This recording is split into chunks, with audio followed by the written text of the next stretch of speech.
From Washington, D.C., right here to Oklahoma City, we're introducing a news segment on Sunday mornings aimed at keeping Oklahomans informed on what's happening in our nation's capital.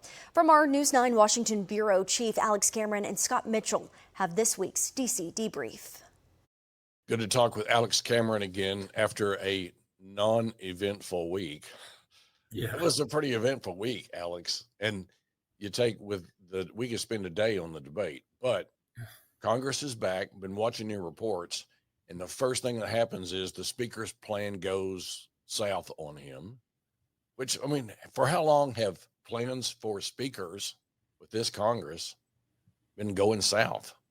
well, it seems like it's been happening with regularity, at least in this 118th Congress, since the Republicans took the slim majority.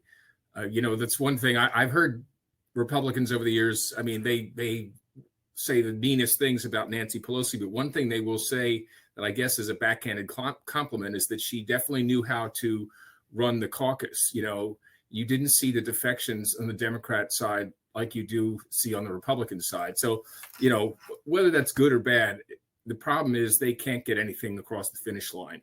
And that ends up, hurting the democratic process in the long run. Explain to us what the SAVE Act is and why it's in there, because I have a suspicion it might have to do with something coming up in November.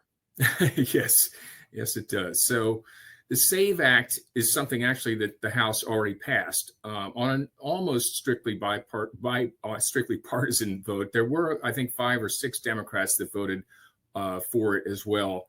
Back in, I think it was late July.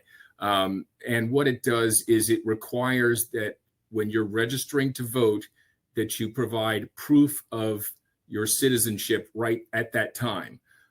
So you have the documentation with you to prove that you're an American citizen. This is to vote in a federal election. It's obviously a very, very political piece of legislation.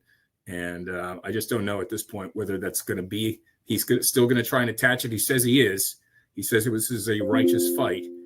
So we'll see what happens come Monday, as Jimmy Buffett said. Yeah, his job is on the line. Finally, the clock is ticking. This sounds like we're headed to another eye roll, right? Another high noon showdown at the last minute or the government shutdown. I did see a tweet recently from former President Trump saying, shut it down. Yeah. So there's some pressure on the more conservative wing of the party to do just that. Well, and he has said that. I think he put it out on his social media platform that if you can't get the SAVE Act passed, then shut down the government. And I just tell you, I don't know of any Republican that in Congress who wants that to happen. There may be a few on the far right, but every member of our delegation that I've spoken to says we don't want a government shutdown. After the debate performance right now, the right wing of the Republican Party has got more motivation than ever to try to do something to get him elected in November. Alex Cameron, as always, I think I know what our next 3 weeks of topics are going to be. I think so too, but it'll be interesting. Yeah. Oh yeah. More than interesting. Get your popcorn. Exactly. See you next week. All right. Thanks, Scott.